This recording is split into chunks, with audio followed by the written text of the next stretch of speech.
Redline Oil, formulated to win, proven by me. Redline Oil, formulated to win. Formulated to win. Formulated to win, proven by me.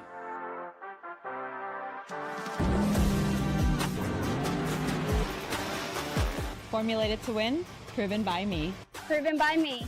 Proven by me. Redline Oil, formulated to win, proven by me.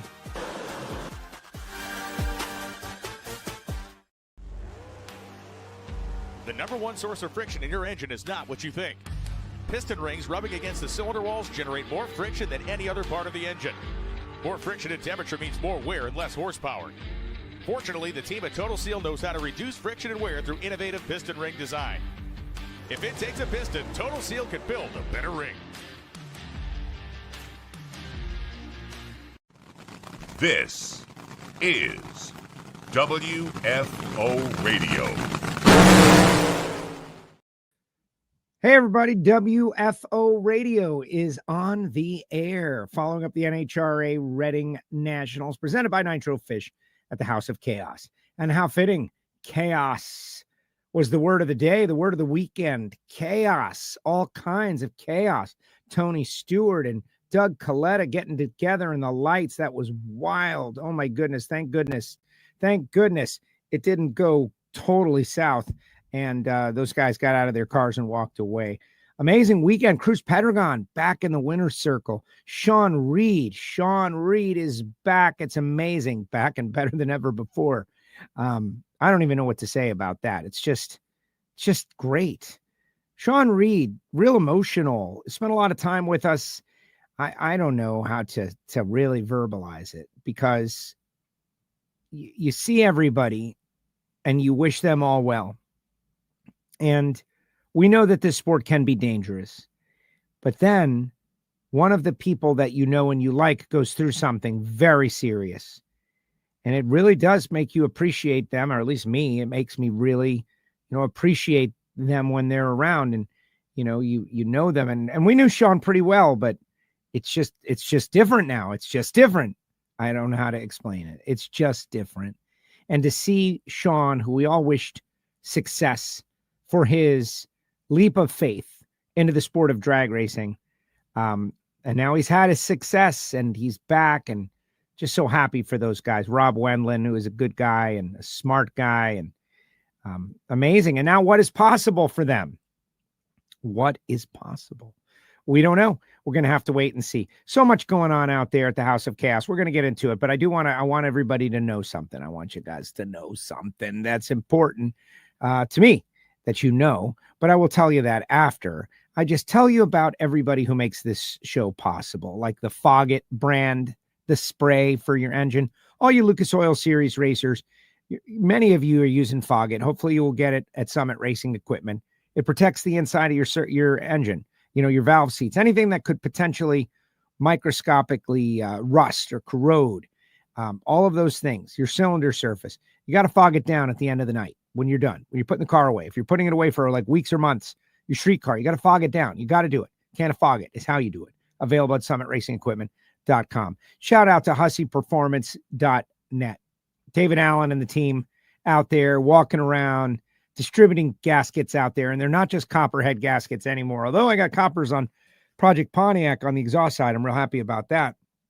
After I spent like 2 hours scraping old gaskets off of headers before I sent them out to get coated at Jet Hot in North Carolina, which is where I am going this week. We're all going, but I'll tell you my story in just a little bit. Frank Hawley's Drag Racing School, the Dragster Adventure. What's up, Frank? How are you? Frank and Lana doing a great job up there. They've got licensing courses going on. They got the Dragster Adventure. Check them out, frankhawley.com. And our friends Bernie's Speed Shop, BURNYZZ, Josh Hart, and the team at Bernie's, over 100,000 square feet. Josh Hart making some interesting statements. Got me buzzing, thinking, what's up with Josh? It's going to be very interesting. The thing you need to know is that Josh Hart is the kind of guy who tries to make things happen. So we'll see how it all works out. But if you've got a hot rod that you want to sell on consignment, they are doing a lot of inventory, and they're looking for inventory. So if you've got a cool car, I was just talking to my neighbor about it. She's got a car to sell, beautiful 56 Chevy 4-door, resto mod kind of car. Very nice. And Bernie's is the place. I'm going to send one of my vehicles up to Bernie's as well. BURNYZZ.com, Bernie's Speed Shop. Of course, you saw Redline Oil, but shout out to CWT Industries and Total Seal Piston Rings. Red light start for Hartford, round 1. Tough stuff. What are you going to do? Jesse Converters, Matt Latino, Eric Latino. Eric Latino had himself a good day at the races, got down to the semifinal. These are the people who help WFO Radio be here every week. Marvin Rodak, RodaxCoffeeandGrills.com, 817-924-6821. Stampede is Speed. Marvin Rodak going to be there. We're all going to have fun.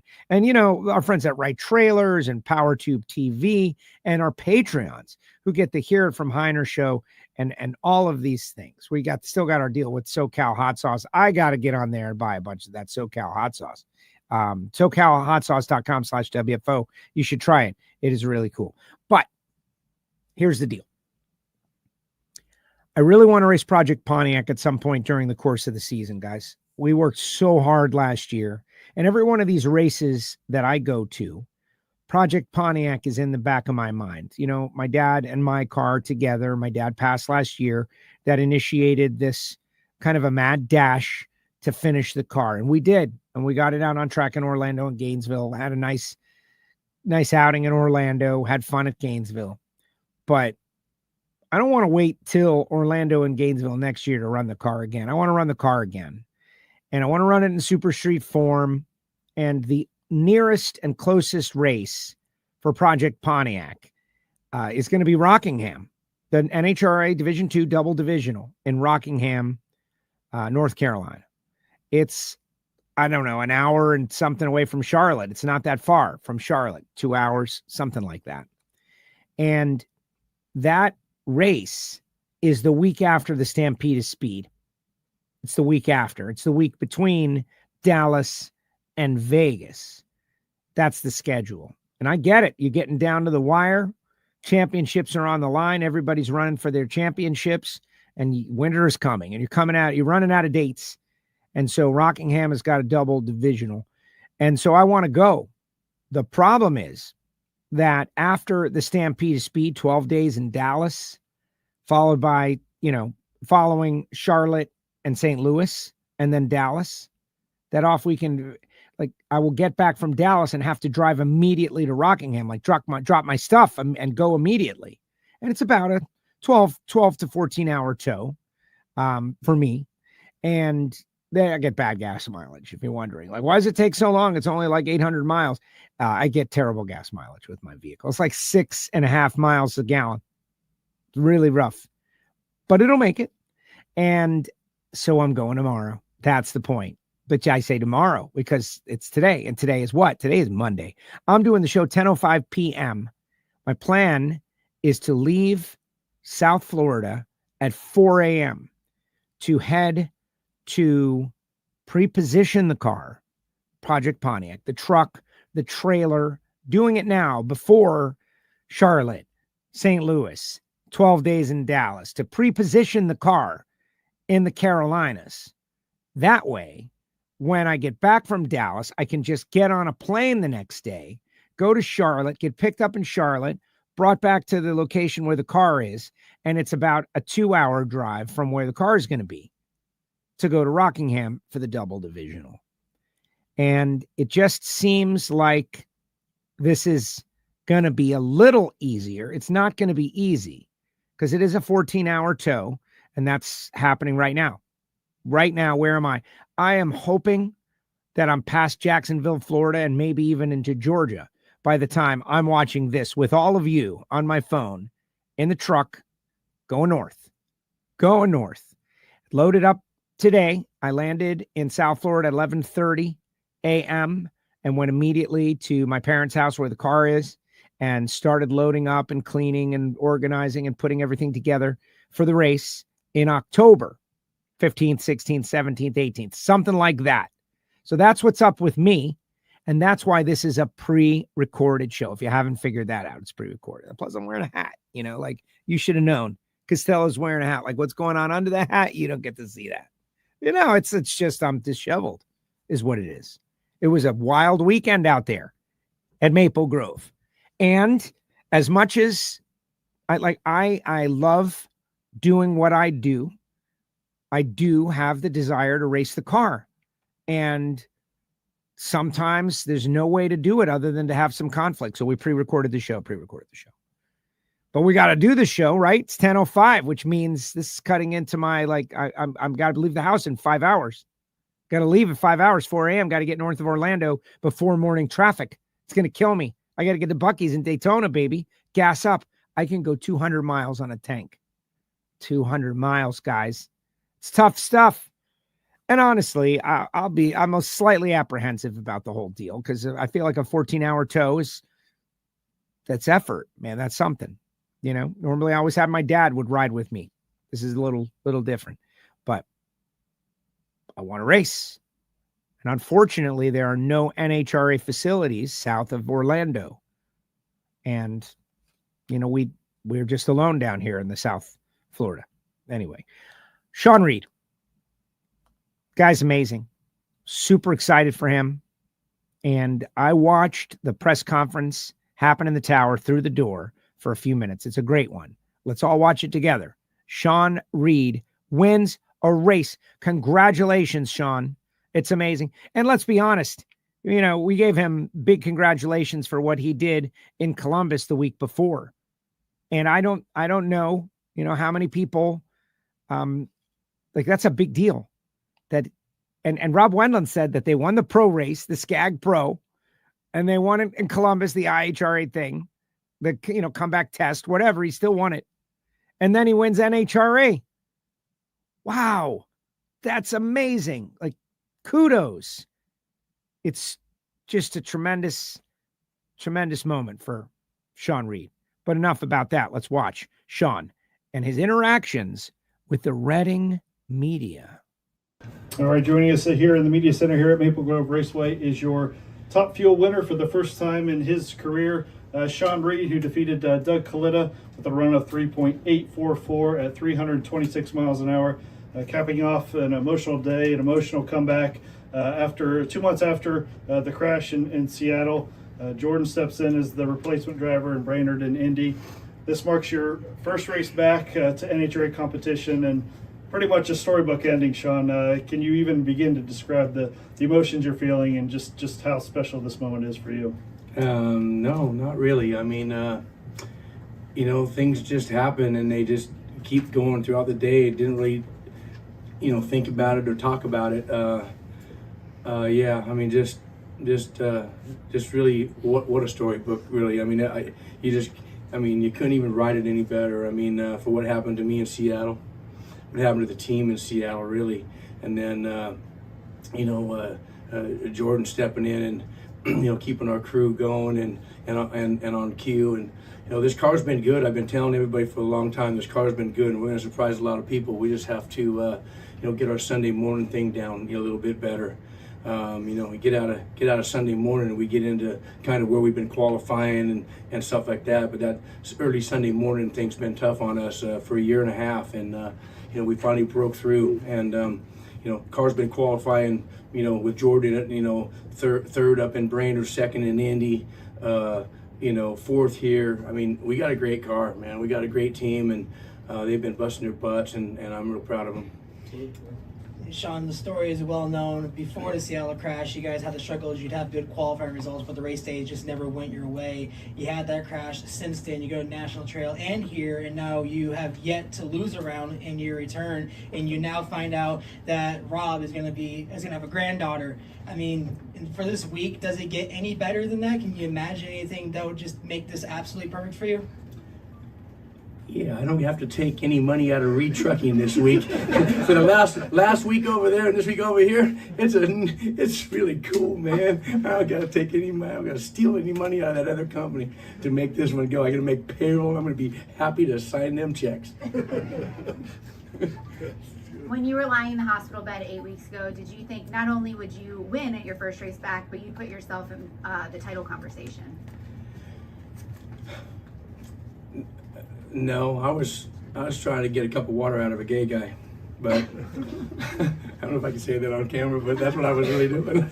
I mean, I told him I'd do anything. When I was laying there, I mean, when I was kind of getting my wits back about me, I really, I know what this car can do.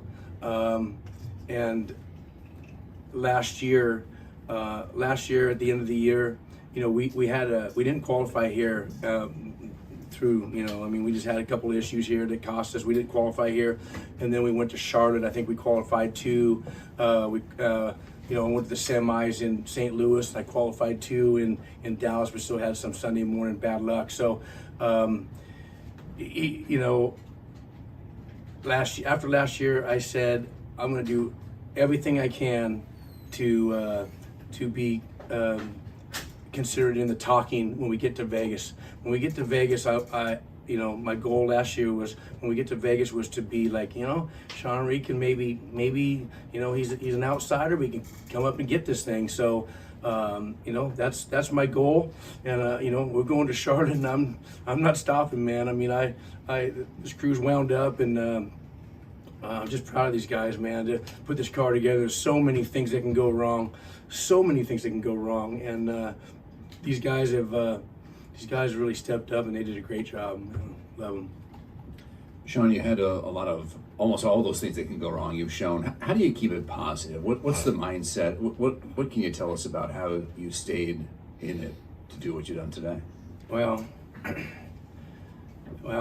I've said it a lot, and you know, it makes it easy when you know God don't want you. So you know, if He wanted me, He would have took me. So it was easy to get back in the car and stab the throttle, to tell you the truth, because just through all that, man, just something good had to happen. And again, I'm so happy for my guys, and I mean, I'm happy for me too. But man, when you get older, you just get, you know, just thankful for what everybody's done for you and with you. So yeah, I'll remember this for forever. It's awesome. Shawn, before this race, you did an interview with Susan Wade, and in that interview, you said, "I am going to go to Maple Grove and win that dang race." You were a man on a mission coming into this race. Well, again, man, I mean, look what Rob and Ryan have done here, man. We don't, you know, just another thing. You don't have to go light the world on fire. We went 8 laps down the track every time, man, and that just builds momentum. It builds confidence, and it's just a testament to what these guys do for a living. And you know, I'm just so proud of them. They're the ones that got me here. I'm just the monkey in the seat, man. To tell you the truth, I got 4 things to do: hit the gas on time. Well, 4 things to do: hit the gas on time, keep it in the groove, pull the parachutes, and find money. That's it. And Shawn, I'm curious, you know, just as you guys have kind of gone through this whole hailstorm per se, I mean, what do you feel this says about your whole entire group, that you're able to not only, you know, get back on the track, but to overcome that and say, hey, we're going to be in title contention now? Yeah, I mean, I don't know where we are. Somebody said we're 6 or even tied for 5, man. I thought if I can come here and move up to 8, man, I'd be like a super stud. You know, but if I'm tied for 5, man, my team's gonna be pumped. I'm gonna be pumped, and you know, it's a long road to win one of these things, and it takes a lot of luck. It takes a lot of luck to win one of these things, but you know, if I could move up 4 or 5 spots right here, and you know, we can go to Maple Grove, and you know, maybe get in the finals, or even the semifinals, being a 4 wide. We just got to go round wins, man. We don't gotta be a hero at every event, and it's tough to win one of these things. Trust me, I've been 17 or 20 plus 15 races, 35 races to get here, and you know, the sacrifices that, you know, my other 45 guys have laid out over there in Washington State for me to do this, man. I mean, you know, I've had to explain to them why they don't get bonuses. It's because the stupid idiot owner does what I do. So, you know, but they've been really understanding, and it's been a ride, and I'm just so thankful for really what happened today. in front of a packed house. I mean, God, we should have 4 events a year here. This thing is just crazy nice, and I like the hospitality of all the people. Man, it's just top notch. I love it here. Shawn, when you had to step out of the car, Jordan Vandergrift got in for those 2 races, and we really saw the performance of this car turn around to the point where it surprised some of your own crew guys. How important was he in this process of getting this car pinpointed to where you were able to make these runs this weekend and get this first win? Yeah, well, that's kind of what that's kind of why we did it. I really didn't know if I didn't really think we needed to put the car in the field to get the points. I think we were going to still stay number 10 unless unless Ida really had a couple good showings. But it was more for exactly that. We needed to get the crew out. We needed to put this behind us. We needed to run the car and make positive forward steps. And that's what we did. And it's paid off here today. I mean, I don't know that if Jordan Vandergrift didn't drive them 2 races, basically we would have just had the little test over there at the IHRA, and I don't know if that would have been enough to get it done. So Jordan played a good role in this to help us get here. Shawn, we saw the emotion at Top End, and I heard you say, I waited 60 years for this. Did you expect that kind of emotion to come rushing out of you? Well, yeah, you know what? I almost did, man. I mean, this is going to sound odd, but, I don't cry. And the wreck, I mean, my mom's had a couple of strokes, and she bugs the heck out of me because she's all lovey and blah, blah, blah, blah, blah. And, I mean, ever since I crashed, I'm just I look at stuff, and the sky's blue. Oh, shit. I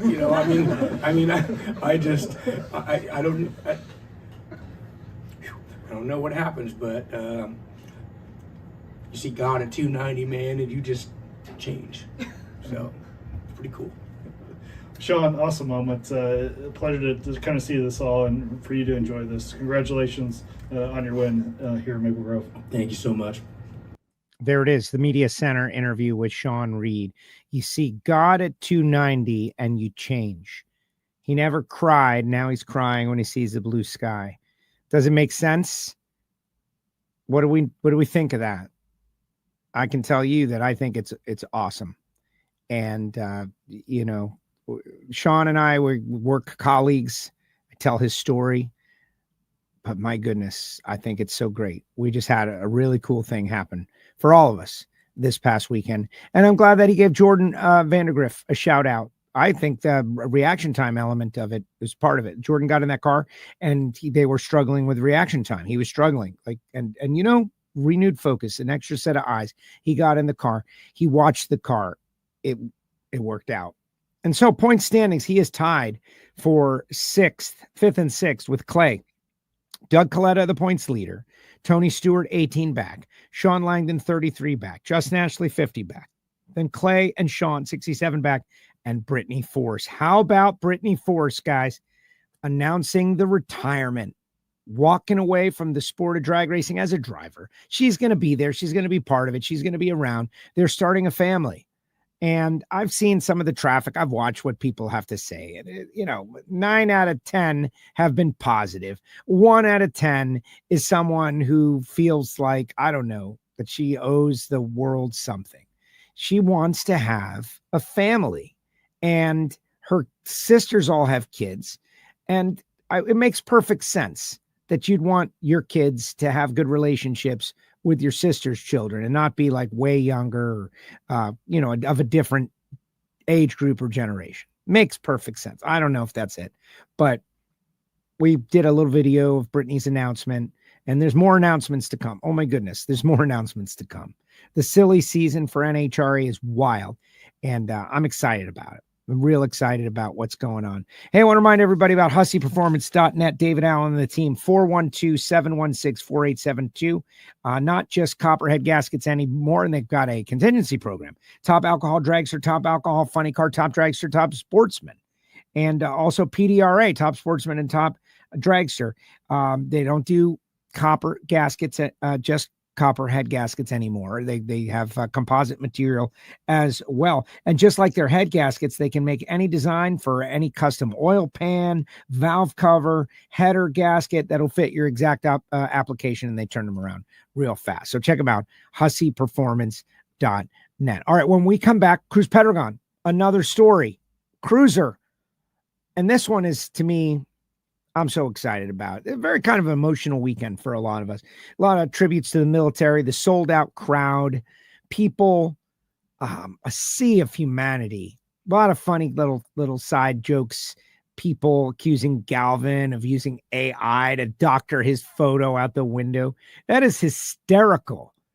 That the negativity crew is so invested that they're going to claim fake news at Galvin's photo.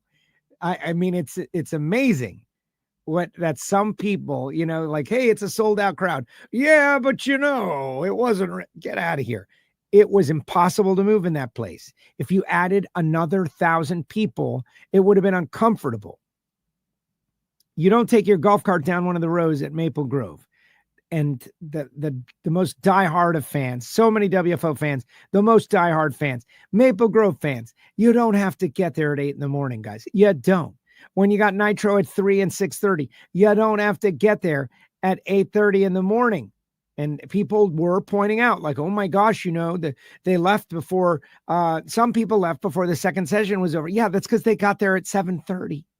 They're there walking around with their coolers at 7:30. They just love being at the drags.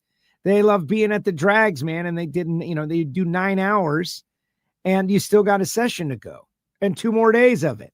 Hats off to the Maple Grove fans. The Sonoma fans are the most fun. They're there to party. The Maple Grove fans are just the most diehard, hardcore drag racing audience that we have. And could they handle another race? Could they handle another race? I don't know. I think they could. I'd have to see it, but it's pretty wild. All right, when we come back, we're going to hear from Cruz Pedregon. Cruiser, back on top. What's better than that? We'll find out. For more than a decade, FTI has strived to become the leader in the aftermarket performance transmission and converter industry. We've joined forces with McLeod Driveline Components under the leadership of Top Fuel Funny Car pilot Paul Lee, and now have a larger distribution network, more resources, and more power. Come see us in the pits and ask how you can join the FTI family. It's not cheating, it is the competitive edge. Drag racing fans, check out Drag Race Bracket Bonanza. It's the free, family-friendly fantasy bracket game. Now, after final qualifying at every national event, you can fill out your bracket for all the pro classes. It's free, easy to click on your picks. If you need some help, just hit the randomizer button to fill in the blanks. It's for fun, stay engaged, and pick your winners today. I'm Steve Torrance, 4-time NHRA Top Fuel World Champion. And when me and these Capco boys win races, we go straight WFO. I was thinking we might see Steve in a winner circle this weekend. Steve Torrance going down the racetrack. Looking at the points, I didn't get past Britt. Steve is past Britt, 95 out. Antron Brown, 110 out. And then Josh Hart, 132 out. And you got 10 cars competing for the championship. Steve Torrance has got himself a good hot rod, and Bobby Lagana. They're jazzed up. So we'll see how it all works out. And, you never know. Like, the positioning, they didn't run a full season. Steve seems very at peace with it. But if he comes within a round of winning a championship, you'll be able to look at those points positions going into the countdown. But we'll see. I honestly think Steve is okay with it, like whatever it is. He appears to be having a good time. Smiles on his face, good attitude. What more can you ask? Cruz Pedregon gets the job done. I am excited for the cruiser.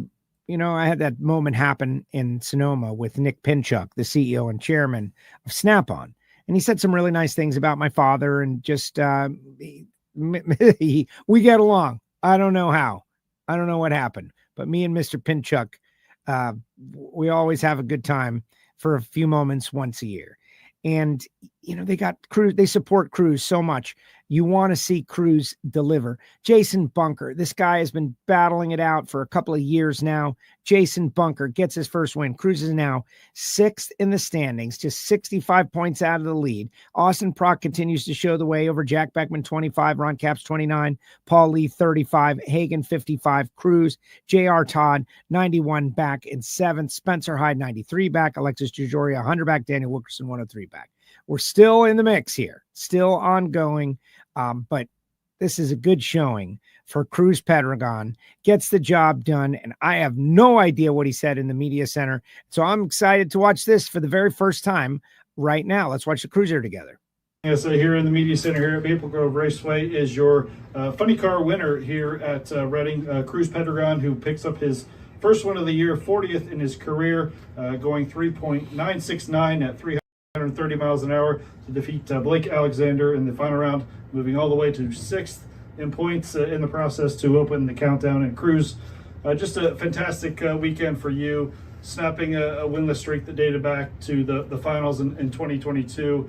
A long time coming for you. How special is this one? Very special. Very special. Thank you, Josh. I appreciate it. Yeah, it's and I was you get to doubt yourself as an owner, a driver, and lots of times I doubted myself. I thought, man, I think it's probably going to be it. But and I don't know that I did anything special other than we had to take the hard road and hire people that weren't on other teams, and so I kind of look at it as we hired people that on my team now that kind of like a lot of guys, owners like to hire proven guys, and I went with the draft. I went with the draft like college kids, and I got a bunch of young guys, man, and we kind of had to pay the price, go through the growing pains, but we've got a good group now. They're not, they'll tell you this, they're not as fine-tuned as they'd like to be, but I got a good young group, and Jason Bunker's only 4 years old, and he's a crew chief, and he and I work together. I'm not going to lie, I'm involved with the setup of the car, and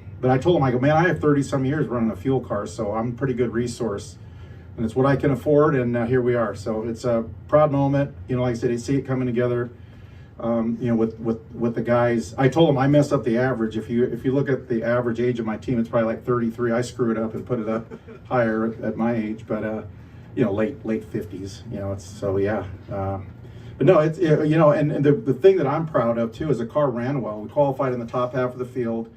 I think we were third quickest the last session, and we were second quick of the first E1 eliminations one. We were second quick, I think, only to Jimmy Austin, and so that says a lot. We didn't back into it. Yeah, we gotta, Austin smoked the tires against us, but I always look at that as they were racing. They thought, hey, these jokers here can run a 92. They'll probably do it again. So I think it adds a little pressure, and and the track was warming up. So second round we actually slowed the car down so much it kind of blew through the clutch and ran that 404 putzing down there like some of these horse and buggies that are down here with the Amish people. I kind of felt like I was doing that a little bit, giving them a little love too. But then in the final, we just said, hey, let's put that 92 setup in it because it's starting to cool off a little bit, and I jammed it in there a little bit staging, so took a little ET off, but that's okay. We got the win. I heard Blake all the way down there. I thought, man,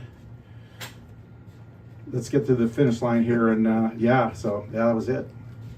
Cruz, we've been in the staging lanes before round one, and you were talking about the Amish up in the hills and kind of enjoying their view. Yeah, it was. What do you think they thought of your run today? What kind of show did you put on? Hey, well, if they're paying attention, we only miscued once. We didn't go down the track one time, but we made it to half track. But the other thing too, well, first of all, let me just comment. For many years, I've been coming here. I was telling people, 91 was my first year here in a top fuel dragster. Larry Miner brought me back here, and it was in the staging lanes. He just closed the deal on McDonald's sponsorship, and Ed McCullough, who was driving the funny car at the time, said, hey, I want to drive the dragster. And so Larry brought me into the lounge at this race in 91 and asked me if I want to drive the funny car. I said, are you kidding me? I'd rather drive the funny car. And the rest of the series, we won the championship the next year, dethroning the great John Force. But so yeah, for years I've noticed the Amish people up here on the hills watching the races. So if they're paying attention, they have binoculars, and they were rooting for us. I sure hope they were. But we made it down the track most of the time. I think we only had one miscue. That's because it broke a piston. So I'm really pleased that the car went, as we call it, A to B most of the time. We didn't go out, we weren't swinging crazy moves. We were just kind of racing within ourselves, and here we are. Cruz, we've talked extensively in the past about the changes you guys have made to this car to get it back to where it is. And back at Indy, you talked about now that these self-inflicting wounds have kind of been healed, and you got the tune-up figured out, things are going to start going your way. To have everything that's happened this year and even last year, and now to see it come full circle and finally get this win after almost 2 years of trying, how just perfect is this for you as a full circle moment to finally get that Wally back in your hands? Yeah, Mac, unbelievable for us. And, if you really paid attention to our car, really paid attention to the numbers and look at how we qualified and who we had to race, it seemed like every time I turn around, I'm racing Matt Hagan or Austin. And it's like, man, if we could just get one of these other cars that give us a little breathing room, because we got to come out swinging.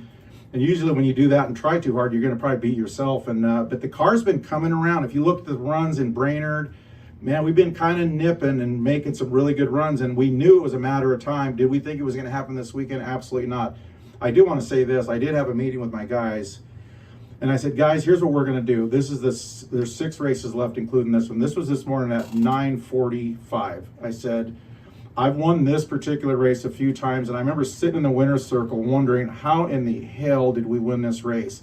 I said, we can do that again today, but we just have to stay the course, be mistake-free, be aggressive. We might go out there and Tasca might hand us our rear end on a platter. We might be getting out of here. But I told them that, and I didn't have any premonition. I just told them that because I wanted them to know that just believe in this team, and here we are. And I told them that we're down at the finish line there. I said, remember when I said that? And they all shook their head. Yeah. So, I don't know. I just, I believe in a little luck plays a role in anybody that wins these races. I don't care if it's Hagan or Austin.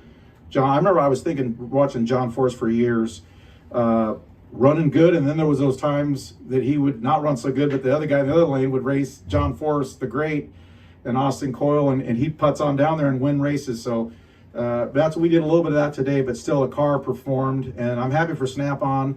Hey, they've stuck with me all these years, and it's the 105th anniversary body that's on the car. It's only going to be on there for, I think, 1 or 2 more races, and then we'll go back to our traditional. Actually, we're going to go to the breast cancer awareness car for Dallas, and I believe Vegas, and then back to our regular one at Pomona. But so we got all these special paint schemes. But when you were the company like that, it's pressure because I see Mac Tools win, I see Matco, and Cornwell, and Caps is Carlisle, I think it's called. And hey, I say there's room for all the tool companies because it's a great product. They all have a purpose in this world, but Snap-on's a great product. It's a little pressure, but I'm glad that we put them in the winner's circle and got them some TV time, finally. Cruiser, you last won here in 2010. You won back home in New Jersey, where I live, in 2014 at Englishtown. Yeah. And this is the likely closest race in the New York metropolitan market. Could you talk about winning here and big New York market that you come to? Yeah, well, I love the Northeast. I love the Northeast for a lot of reasons. The sport fan here is not like no other. There's football teams. I don't know what the circle is, but if you were to put the big circle around the Giants, all the teams, Boston, Jets, there's some fans out here now. So I do miss Englishtown. I will say that. It's good to see a familiar face. Of all the tracks that we've lost, I probably miss Englishtown the most, just because a lot of history there. And I don't know, I just, we've run well there. And this reminds me of Englishtown a little bit. And I'm happy for the Koretsky family that purchased this place and kept it going. My brother Tony is really tight with Kenny, and I wish Kenny health. I know he's getting better. Tony and Bobby Tasca went over and saw him. I think it was Thursday, but we're thinking about Kenny, Captain Chaos, and through my brother, I keep track of how Kenny's doing. And I came in here every day thinking, man, that's a good crowd. Friday was good, Saturday was good. So I think it's a credit to that family that purchased and saw the potential. And NHRA drag racing is alive and well. It's a great, like I say, fan base, and like I said, it reminds me of Englishtown, the Northeast. Man, I love it. Cruz, we had huge crowds here all weekend long. Yeah. And today, as you were advancing on, you could start to hear the crowd support swinging your way. Wow. And when you won that final, there was a big reaction. Yeah. That has to make this win even sweeter for you. Yeah, you know, I would say this probably, I've been fortunate to win 44 of these. They don't count my alcohol dragster and funny car wins, but I count them. And so this is 45 for me. But man, I'm going to say this one ranks up there, man, for that reason you just said, the fan reaction, the time, the drought. Yeah, all those reasons. And, you know, the team, I took a chance on some young guys. Now, don't get me wrong, there's been some ass chewings in that lounge of mine lots of times, and I'm thinking, what in the heck am I doing with these guys? But, you know, they stuck with me, I stuck with them, and I believed in them, they believed in me, and man, here we are. I was telling them, and I still say this, when I was pulling up to race Blake in the final, young guy, I'm thinking, man, this kid here, he's got nothing to lose. He's going to go out there and try to take me on out of there. And I thought, I got some wins here left in me still. So I went up there with a lot of respect for that car and him as a driver. But I did think, man, if we get runner-up, if we runner-up, all right, yeah, I'll be okay with a runner-up. And man, when I saw that light come on down at the finish line, I was like, I was very happy. So yeah, in tears of joy, of course. So yeah, my fire suit smells really good after the champagne bath I got from Shawn Reed. And to see Shawn, let me say this, that some of those guys on Shawn's team were some of my guys that jumped ship on me, but you know, a couple of them are still friends of mine, so it's good to see Shawn. And it was a crazy race, man. They were dropping like flies out there, but hey, traction and grip, it doesn't care how big your shop is, how many cars you have. If you do too much, it will spin the tires and send your ass home. And I'm glad we survived. And like I said, when the car ran good. I've won races where we've smoked the tires and I'm in the winner's circle, just feel just as good. But it does feel good as a competitor to close it on a good note. I don't even know what did Blake run in the final anyway. The car quit towards the end, didn't it? Like he was hanging on to you. 402. Yeah, I heard his engine. That you can hear the harmonics, you know, of these engines. When there's a car next to you, you guys ever hear an airplane fly over and it's a twin engine and you can hear kind of a funny sound? Mm-hmm. That's what it sounds like going down the track in one of these cars, is you hear like another little rumble and a hum. And I thought, oh man, that sucker's right there. It's my foot. If there was a pressure gauge on my foot, I was pushing harder on the pedal trying to get a little bit more throttle out of it. But anyway, yeah. And Cruz, over the last 2 years since that last one, how have you, obviously from the driver perspective, kept your own morale high, but also an entire team, and to keep them bought into this whole thing? Well, you know, I think to myself, and I said it in one of my interviews, I've won a couple championships, and I just think back of like, man, you know, I do think about my career and how many years I'm going to do this, and I do think about, I don't want to do this if I'm not competitive in winning races, and but you still have to look in the mirror and go, okay, well, like, what am I doing, or what can I do better to make sure that we increase our chance of winning? So it takes some reflection now. I'll be less than honest if I didn't think, you know, hey, maybe we just are not. Maybe this is just going to end in a ball of fire, and you know. But anyway, I think of the years I've been doing it. You know, and last week it was my 700th. You know, I'll be honest with you. Do you guys remember that? Right? That actually meant a lot to me. I didn't tell anybody this, but that somebody's keeping track, and it was 700 starts. I think I was the only one besides John Forrest. That really meant a lot to me, and I see John out there still. And you know, I do miss racing John. I will say this: miss racing against the guy. And but yeah, anyway, glad to be doing it still. I've got some pretty good years left in me. I try to keep myself in good condition. But to answer I didn't mean to go stumbling and going off course here, but man, no, it takes. You've got to be confident, and confidence goeth away, and when that happens, it's not good. So if I could bottle confidence and sell it, I'd be, because confidence to me is the key. So sometimes you got to find it. It's not there. Sometimes you got to go, damn, I got to find me a little confidence around here. So but this really gives us, let me just say in closing, I know you guys probably want to leave, but we entered this race in 11th. And for me, it's a little embarrassing to be a two-time champion and to have all the accolades and the cars I've driven, and to have NHRA have allow a couple more cars that have been on that haven't earned their way in. To me, I think, okay, I don't really care for that. However, if you can make noise in the playoffs and get in however you get in, to me, that's the key. It's like a wild card in the NFL. If you go in and you're not a division winner, so the Raiders won the 1981 Super Bowl as a wild card, so I'm a wild card. We're a wild card team. So I think this leap from 11th to 6th says that we belong here. Absolutely. Cruz, congratulations. All right, man. Thank you. Win. Yep, appreciate it. Appreciate it. Thank you. Cruz Pedregon, reflective, thinking about his life, his career, how long he's been, confidence. I don't know, this whole, you're on the outside of the top 10, but you get to be in because of NHRA's rules, and you know, nobody likes it, but nobody's saying I'm going to make a stance and not receive it. Nobody's doing that. I would like for someone to say, I didn't make the top 10, and although I'm eligible for the championship, I turn it down because I don't believe I've earned it.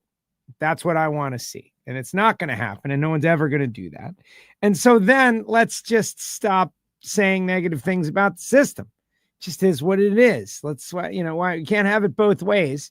Can't be the guy who's like saying, this is terrible, Erica said it. Oh, this is the participation trophy. But I'll take it. And you put it up on the mantle. Participation trophy. It just is what it is. There's no shame to it. Maybe Cruz. Robert Hite won this thing from 10th.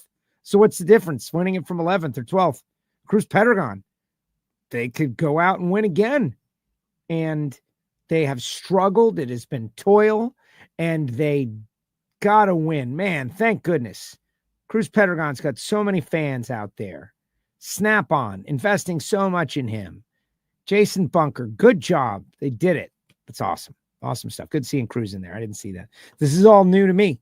I was down there on the top end doing Lucas Oil interviews with all the first-time winners. We were queuing up down there when the Lucas Oil guys were getting out. We did an interview with each and every one of them. It was great. And this is when all this media center stuff was happening. But Cruz, he's 6th in the point standing, 65 points back. That's not that bad. Now, is the Proc Rocket going to go out before winning the race every race? They lost. Where did they lose? Second round of the Cruiser. And they were both pedaling the car, and Cruz got down there first. Austin Proc was 53 and 48 in his 2 reaction times. That's going to be your problem. But they are human, and 3 in a row. They won 3 in a row, and that's where that streak ends. So we'll just have to wait and see. All right, we got 2 more interviews to go to that I haven't seen also. This is fun for me because I get to see what's going on, catch up with these racers. But what you're getting to see is the media center and the way that the NHRA Media Center works and all these journalists that are there. We did have a good crowd of journalists as well, asking good questions.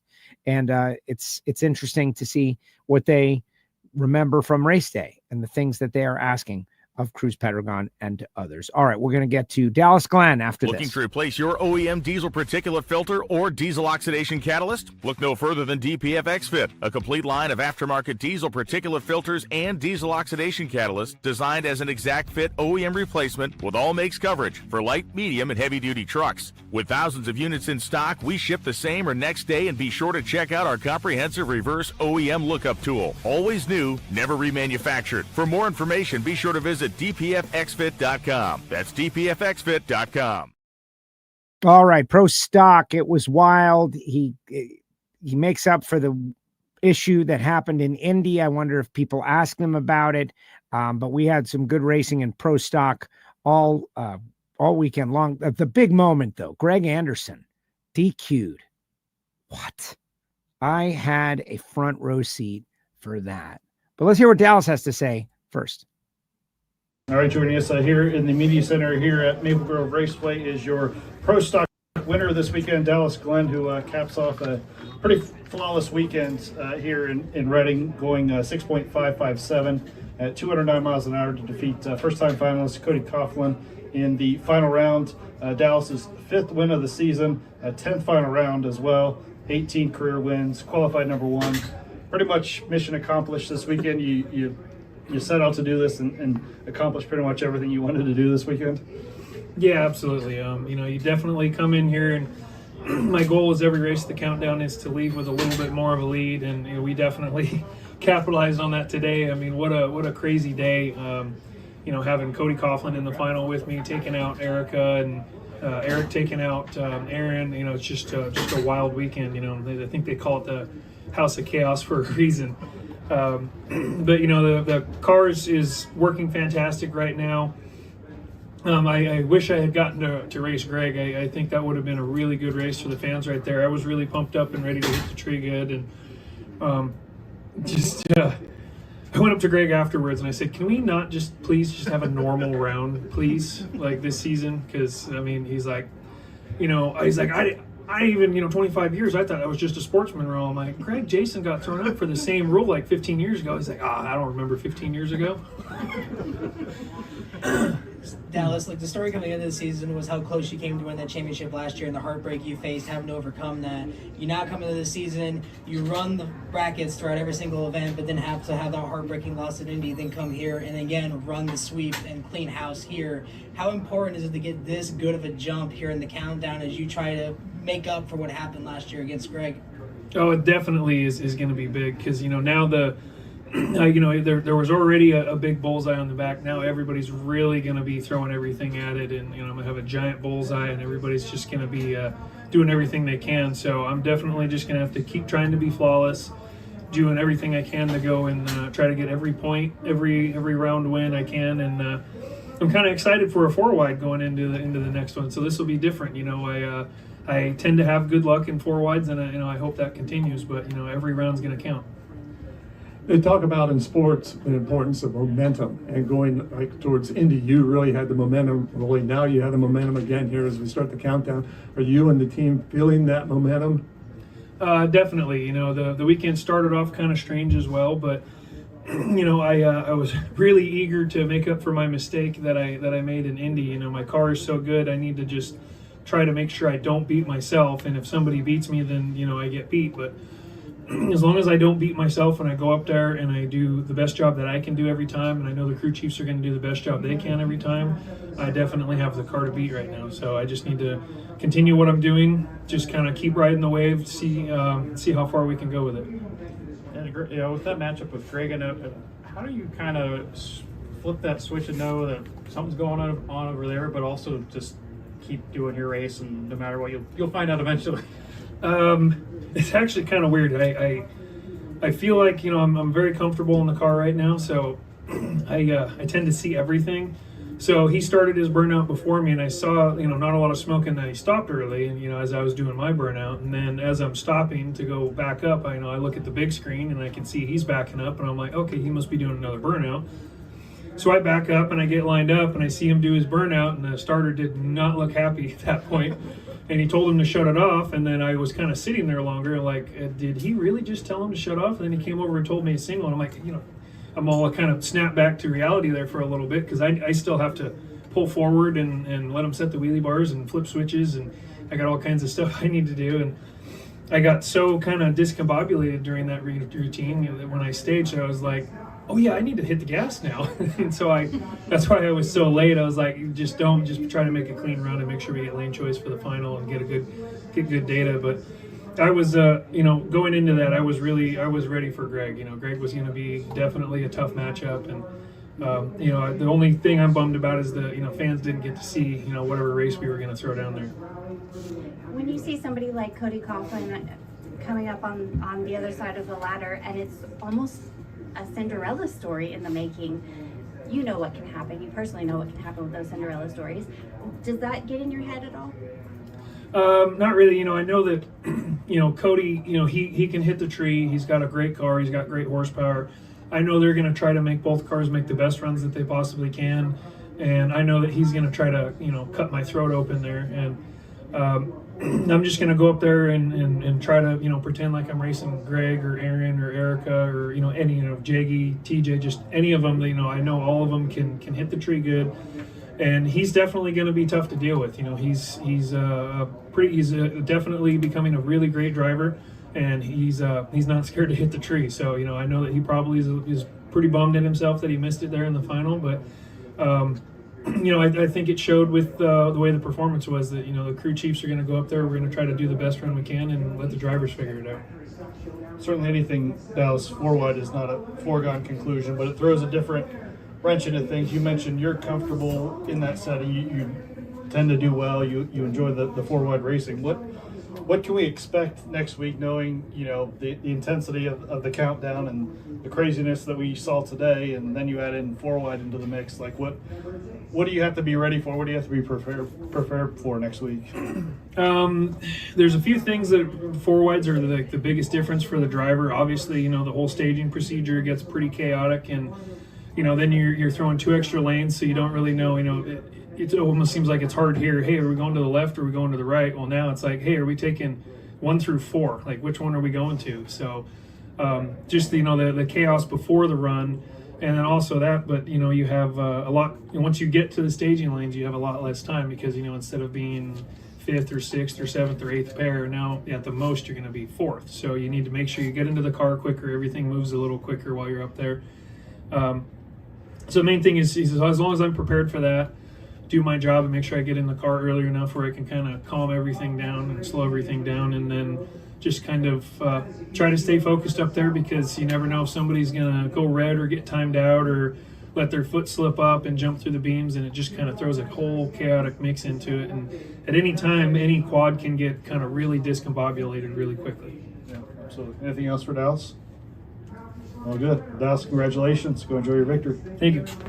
There he goes, Dallas Glenn in the media center. Very excited after all of that. Way to go, Dallas.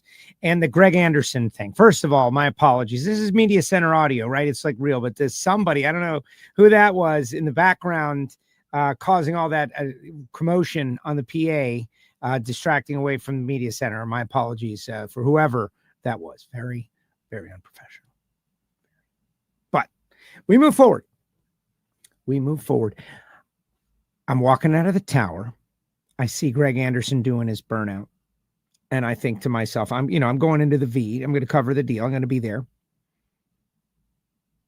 I thought the burnout was good enough.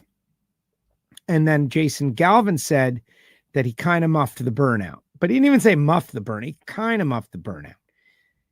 There was some smoke, just not. It wasn't a standard pro stock burnout. It was a little light. But now Galvin was on it.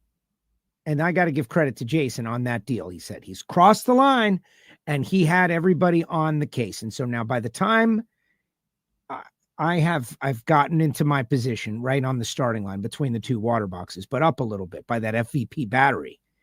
And Greg throws it in reverse and he backs up to right where I am. And I am looking in his window like this. And I see Kenny and I see those guys giving him, everyone, his crew, everyone is like, giving him signals and they're doing this and, like the whole thing. Don't cross the line. You've crossed the line one time. If you cross the line, you're going to be disqualified. And the looks on their faces, and I'm standing right there, right here, man, as close as I am to you guys, to Greg's window. And deep inside, part of me wanted to scream, like I wanted to say, don't cross the line. But I cannot do that. I can't. It's part of my agreement. It's part of my work agreement. I'm not allowed to do that, to scream something to Greg Anderson. And he wouldn't have heard me anyway. But I felt myself like want to do it because he pulled all the way back into the water, and then he pulled forward to where I was, and I'm like right in there seeing him. And here he goes. He's going to do the burnout. He's doing it. And I'm hoping he just goes, second, third, fourth, and doesn't drive through it. Just clean him off, get him hot, and then roll forward. That's what I was hoping for. And nope. Just drove over the line. And the second he goes over the line the second time, disqualified. 111 wins, 6 championships, arguably the greatest of all time. DQ, disqualified. They go over to Dallas. You're going to get the solo. You heard Dallas' side of it. He goes down the racetrack. Greg is out. So they push Greg back. And now I got to go try to talk to him to get something. And to his credit, and this is why I will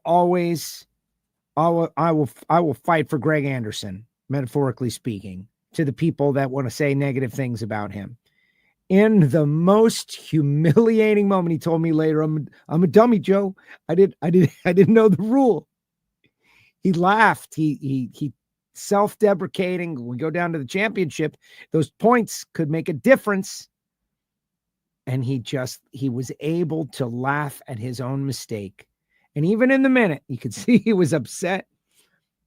I kind of like over the door, like, shake the mic at him a little bit. Like, Greg, would love to talk to you about this. People want to hear what happened. Got out and he did the interview. Greg Anderson did the interview. Can you imagine the disappointment, the anger, the frustration, and Greg Anderson sucks it up and does the interview and tells everybody his deal. He didn't blame anybody. They didn't. I asked him, do you guys have radios in there? No radios. No radio communication with him. Cruz got radio communication with each other, but not with him. He's like, I never had it. This is one time I wish I had it. Because they would have told him, you can't cross the line. And he would have not. Me with my own little racing operation, which hopefully I'm now in South Carolina. I better be. Although it's 11 p.m. right now. It's 11 p.m. So getting up at 4 a.m. and getting out the door at 4 a.m. just seems less likely. But we got more to do here, man. We're doing the show. This is WFO. We got to do it. It's got to happen. WFO comes first, right? Way to go, Dallas. Glenn. Point standard. Here in the Dallas again. Get out of there, Dallas. Enough. Dallas is the points leader. 62 over Greg. 121 over Hartford. Hartford, who went red first round to Derek Kramer. Hartford told me I knew Kramer was going to be 0-0 against me, and I had to get up on the wheel. And I was like, all right. Aaron Stanfield, 123 back. Eric Latino had a very good day. Way to go, Eric. 126 back. Corey Reed, 126 back. Cody Coughlin, 142 back. Erica, 159 back. Jay Coughlin, 172 back. Derek Kramer, 195 back. There's a couple more. Greg Stanfield, Troy Coughlin, and Kenny Delco, but they're, on the outside. The Erica Enders, Tony Pedregon thing. I liked it. I liked the fact that they both made their points to each other face to face. They got an issue with each other. They're going to bring it up. They're going to talk it out right there in front of the world. That's it. That's how you do it. Old school, right? Erica not backing down to Tony. She doesn't like what he had to say. She told him. Tony's like, hey, man, you guys did it once in the past. And so every time you do something weird, I'm going to think about it. I did my own reporting on it. I talked to some people about it. I don't know. I don't see it. I don't see it as through the eyes of Greg and Aaron Stanfield, round 1 and 2 in Indy. I just don't see it then. But that's the problem with ever having that be a thing, is people will always wonder. And so that's what happened there. But more importantly, the storylines are flowing, baby. The storylines are flowing. No negatives. Only positives. Good stuff. John Hall goes out there and wins Pro Stock Motorcycle. Let's watch Johnny Hall. John Hall, second win of the year. Beat everybody. John Hall, man, you never know. Let's see what he's got. First time joining us here in the media center here at Maple Grove Raceway is your winner of the 40th annual NHRA Reading Nationals presented by Nitro Fish, John Hall, who takes the Pro Stock Motorcycle victory with a run of 6.802 at 199 miles an hour to defeat his teammate Matt Smith in the final round, picking up his second win of the season, fourth in his career. first ever here at Maple Grove Raceway, and moving to a tie for second in points in the process. Just a great day, John, for you. You defeat Gage in the second round, finish it off with a win. How special is this one for you here? They're all special for me. To do it in the countdown, it's great because, I mean, there's 6 races in the countdown. You got to bring your A game. We had a new tire on there that wasn't working for us. We put the old tire back on, which worked out. We went 4 80s in a row. Yeah. We had the track was great. Thank you to Koreski family. Great track. And MSR, it's great that they gave me this opportunity. Matt and Angie Smith gave me an opportunity to come out here and compete, and probably in the later stages of my career. And I'm just thankful for everything. First countdown win for you as well, right? First career countdown win. First countdown win. Yeah. David, you want to start us off? John, in a house of chaos, you seem to have some consistency and some calmness. Other than the tire change, did everything go as smooth as you would have wanted it to? It went great, you know, and I really don't get flustered and crazy, and I just keep thinking there's way worse things I could be doing on a Sunday afternoon than possibly losing in a final in a national event on a pro stock motorcycle. So I keep pretty calm. I don't get all worked up, and it's going to be what it's going to be. Go out there and do your job, and we all know how to do it, and we just have to do it. Sometimes you're better than others, and today we were good. John, you won at Summer Motorsports Park. You won at Summer Motorsports Park in June. You won today. 2 victories in the past few months. Before that, you went 12 years without winning. Do you think you're finally in a groove of getting more Wallies? You have 4 now, maybe get more in the rest of this countdown? Yeah, we absolutely have a shot to win more. We have the performance, we have the horsepower. Matt and Angie Smith are constantly working on this, and it's going to get better, it's going to get faster. And you know, my 12 years off was I wasn't racing full time. I wasn't trying to be out here all the time. I had, you know, I have a business to run, and we, you know, I had to take time off. So that's why I'm so thankful for this at my age to be able to come out here. And Matt and Angie gave me a great bike, and it's we're having a great time. John, you mentioned, you know, you're towards the latter half of your career at this point, but right now as it sits, you're 6 points out of the points lead to try and win this championship this year. How do you wrestle with that, considering how long it took you just to get these 4 Wallies, and now you're 5 races away from having a shot at winning your first world title? I'm definitely not thinking that far ahead. It's race by race, you know, and if the points add up in the end, they add up in the end, but you can't, I'm not going to get caught up in who's where, who's doing what, and we're just going to take it race by race. And John, I'm curious, what have you seen out of this team the past couple of races that really has you confident going into the last couple of races of the countdown? I have a fast bike, and I'm not always, but in Indy I just wasn't myself. So I feel like I redeemed myself. I felt like I did a terrible job at Indy, and I came out here and proved that I could do it. We won 2 this year, so it wasn't a fluke. And it's just consistency. I was comfortable all day, probably more comfortable today than I have been all weekend, and it showed. It feels like you've kind of had Gage's number a little bit this year. Just I don't know head to head, but it feels like you've had some success against him. Is there, you know, obviously you're getting up for that. He's the points leader, back-to-back champ. Take us through kind of your mindset when you know you're racing him. I don't really have a mindset. You know, Gage is a great racer, but I don't think a lot. I go up there and people will tell me, man, go easy on the tree or hit the tree. When I see a light, I go. You know, and I'm in my lane. Whoever's in the other lane is in the other lane. Gage is a great competitor, so you know you have to be on your game. But they're all great. You know, the whole Vance and Hines team, our team. There's great other teams out there that are great. So I mean, you just got to do your job and go out there and try and do your best in your lane, and hopefully the results will show in the end.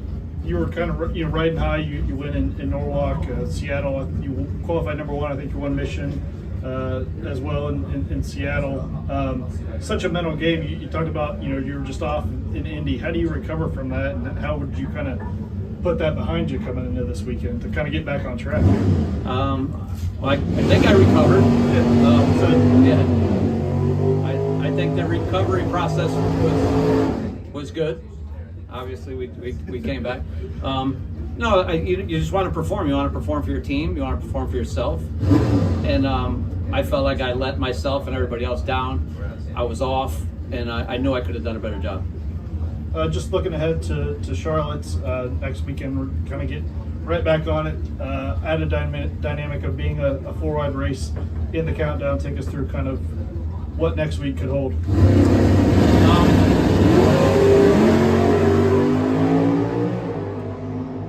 Unfortunately, I think my tire is going to have to go into the Hall of Fame. It has a lot of laps on it, so we're gonna. He said not yet. Yeah, not yet. He said, I'm with him, not yet. And that tire works, man. We have a new tire that we tried, and it just didn't come around. Like Matt said, sometimes they come around, sometimes they don't. So I don't want to let that tire go. I might take it off the bike and take it back to Connecticut with me so nobody touches it. And I think we'll just go out there and we're going to try the new tire again, I think, in qualifying, and hopefully it comes around because, like Angie told me, I got to let it go someday. Someday I have to let it go. But it's great. You know, I'm happy to be out here. And Lisa from Denso is here. We thank Denso as a sponsor. Andy Ross was here and he left from American Rebel Light. I wish those guys were here, but I thank them for everything they did. My wife and kids, I thank them. They left after first round. Go figure that. So instead of being here, we had to FaceTime them. Okay. So, you know, I just thank everybody. I thank all the guys, Boo Brown, Michael Ray, Brandon, Davon, Matt, Angie, Cookie Man. Man, I hope I didn't leave anybody out. Oh my God. Gianna, my teammate. I'm sorry, Gianna.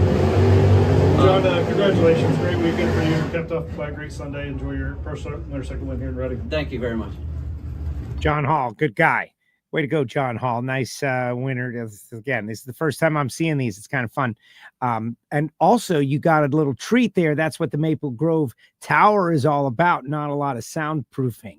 You are on the starting line. You hear it all. Those are the Lucas Oil Series finals going off. Let me give you the point standings in Pro Stock Motorcycle first, though. Matt Smith, the leader by 6 over John Hall and Gage Herrera. Richard Gadsden is way back in 4th, 9 points out. You've got 4 racers within 10 points. 77 back to Angie, 90 back to Chase Van Sant, 95 back to Braden Davis, Gianna 101 back, Chris Bostic 132 back, Steve Johnson 150 back. Everybody's in it, man. Got to go, got to battle those good racers, those top 4 within 10 points. They may end up running each other. That's why it's totally up in the air. Going to be very interesting to watch. All right, guys. Final winners. Jamie Noonan, way to go. Top alcohol dragster, Jamie. This guy is got a lot riding on his performances, and he did a great job. Good job. The Raging Roo, I asked him. We talked in Brainerd. It's like, hey, what's that kangaroo's name on the side? And I came up with that, and he says it's okay to use it. So that's it. That's what I'm doing. Brian Haug, top alcohol funny car. Way to go, Brian. Mark Hopkins, first-time winner in that Beretta. Bob Kaiser, Racing Engines. Shop is like right around the corner. Lewis Gill, Super Stock, first-time winner. Mike Iacono, not a first-time winner in Stock Eliminator. David Long, Super Comp, first-time winner. Mike Reynolds, what's up, Mike? Super Gas, first-time winner. Vince 4K, Top Sportsman, Right Trailers, Top Sportsman, first-time winner. How about that? Factory Showdown, FlexJet, Factory Showdown. Taylor Deesh, not a first-time winner. Taylor won the U.S. Nationals. That's who I was interviewing during that other interview. Daniel Spots won in Junior Dragster, and Lenny Lodig won in Factory X. And just like that. Yeah, we're going to bounce up on out of here, guys. Got to get on the road, man. Got to get on the road. Got the brand new FTI converter in there. Thanks to Grant and the team at FTI for working on it. I tested it last week in Orlando, and just for exactly this, no more testing opportunities. Project Pontiac and run Super Street in Rockingham. Can't look back now. I'm about to get on the road in 5 hours? 5 hours. Got to go pack my NHRA bag. Laundry's going. It's all happening. But we got a little WFO in. Hopefully, you know, it's not the live deal, and we didn't get to hear them with us, but we heard them. And next week we'll do it again. 4 wide. the 4 wide. This is a wild card. Speaking of wild card, Cruz says he's the wild card. Wild card. 4 wide. Who can do it? You don't have to get to the finish line first the first 2 times. It's going to be real interesting to see. Can't wait to see the ratings. You know, NFL has started, man. I would imagine it's a big drop-off. Because once the NFL starts, it's just a totally different kind of flying altogether. But we had ourselves a great time. Remember, you can watch the show on PowerTube TV. You can become a Patreon. Patreon.com/WFO Radio. You can hear it from Heiner. Get Monday Motivation. They didn't get Monday Motivation today. They didn't get anything. Nobody's getting anything. But you will get Life's a Drag. Noon Eastern, Wednesday. Life's a Drag. Jason Logan participated in the WFO meetup. We had a lot of people at our WFO meetup in Maple Grove. And he will be doing a show, and I think he's going to try to get John Hall on the show, which I think is cool. Life's a Drag. And so that's that. But big thanks to everyone who's helped me out getting on the racetrack, talking about right trailers. And guys, if you want Project Pontiac gear or fire gear or all that stuff, you can get at the merch sale. Is always happening. All right, guys, thanks to the winners. Thanks for spending time. We'll see you next week, obviously, and we'll see you in Charlotte. WFO.